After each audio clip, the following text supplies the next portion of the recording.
So I read this story from CBS News a couple of days ago, and I jotted down some thoughts that I want to share with you. And I honestly, up until this morning, I didn't know if I was going to share these thoughts with you because, I don't know, I'm in this really unique place right now where I started. Here's my first thought on this. My first thought on it is she found a new companion. You know who the new companion is? AI. AI. She says, I spend 5 hours a day with my new companion, and we play games, we do trivia, we just talk, and I like her more than my daughter. Wow. So my first thought was, this has got to stop. We can't do this. We cannot allow, we're losing our humanity. That's what we're going to lose our humanity.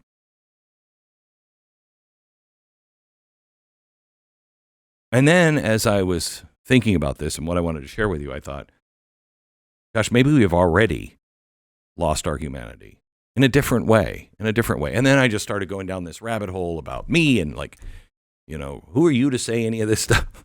I'm in a weird place right now. It's a good place, but it's a weird place. You know, this isn't ideal that she has found a companion. And I want to say we have to stop this. But then what do you replace it with? Then we just have this old woman at home by herself, rotting away, not talking to anybody.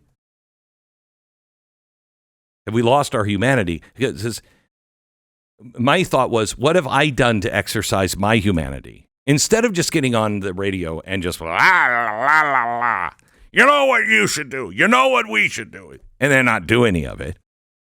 What am I actually doing to close the distance between knowing and doing? Very little. Very little. Because we do know. We know what the intellectually, spiritually, we know exactly what we should do. We know what Jesus would do. What would Jesus do? He'd stop. He'd notice the old lady. He'd sit down. He'd eat with her. He would chat with her. He'd spend time. He touched the untouchable. He didn't outsource compassion. He didn't like, you know what? Yeah, let her have the AI thing. He wouldn't have done that. He made room. And so I started thinking, this is why I didn't want to share this necessarily with you, because I don't know if you can relate to this, but why don't we do this all the time? Because really, in the end, this is the kind of stuff, this is the only stuff that matters. It's the only stuff that matters. Human connection. And I am so bad at that in many ways. Look, my best friend has always been this. I started this when I was 13 years old. And I could tell this, anything, and it never rejected me. And it became my best friend. But in that, my relationship is with this, which in a way turned into a relationship with you. When I was a kid, I was just in a room by myself and I was just yapping. But now I feel like I know you. But I get so, I don't know.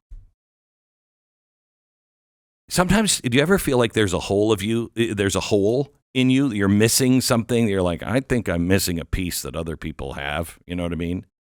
Because at times there is something that keeps us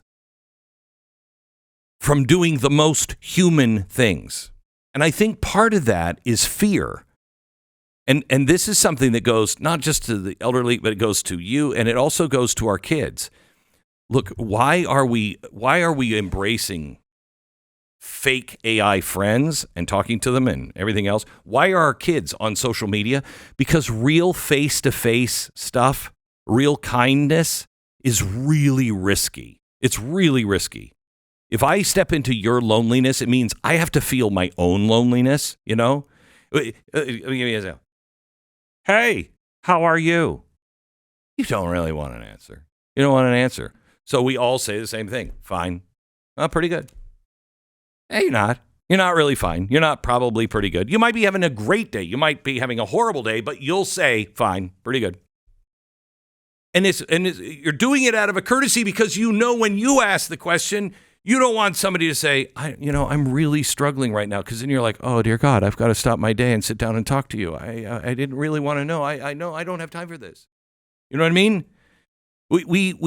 we stop being human and we just play this little game because I don't want to have to rearrange my afternoon. I'm really busy. So we keep that risk at arm's length. And now we're eliminating it because AI is always fine. Machines never cry. They never ask for a ride to the doctor or to the airport. You don't have to sit with them after, you wait, I'm waiting for some test results to come in. Would you sit with me? No, it doesn't have to. No, it will sit with you because it has nothing else to do. It's we bury this human part of us because of convenience. And it's weird because our economy makes everything easy, except all the things that actually matter. Because I don't know if you can make those easy. We can get groceries in an hour, get them delivered. I just saw somebody, is it Walmart or Costco? Somebody is delivering things by drone now. Just dropping it in your backyard. I mean, wow. I mean, you get anything, movies in seconds, opinions in a second. But friendships, actual friendships, they're slow. They're inefficient. They're messy. It happens in the blank space between the calendar blocks, the spaces that we all have learned to hate, I guess. We've optimized our life to the point where love and falling in love, all that is like a bug in the system. And part of it is habit as well, fear and habit. I mean, our kids know the nonstop playing on, the gaming, the endless scroll. It's just hollowing out inside. They know that. They know. But the loop is sticky. It was geared to be sticky. The short hit of engagement, beats the slow growth of a relationship. And I think we're all becoming experts at something that we should just at least notice, and that is we're all experts at almost connected. I'm almost connected. How are you? I'm not having a good day. Anything I can do? No. Okay. I'm almost connected. The other part is pain that stops us from being human, I think. I mean, I'm a recovering alcoholic, and I know this one. I learned the hard truth. We will not change. We can be in pain, but we will not change until the pain becomes absolutely unbearable. I went to a store to look at a bike the other day, and I sent a picture of this bike to my wife, and she said, I don't know who has my husband's phone, but where is he? Because I'm not going to do that. I'm not going to ride a bike. I'm not riding a bike. God wouldn't have let us invent cars, okay? The bikes. She came home one day and I was swimming in the pool and she's like, what is happening to you? And I'm like, my back is killing me so bad. I've got to exercise. Okay, well, that's at 61. That's a genius move. Finally, until the pain becomes unbearable. Until the comfort of staying the same is more painful than the cost of change, we don't do it.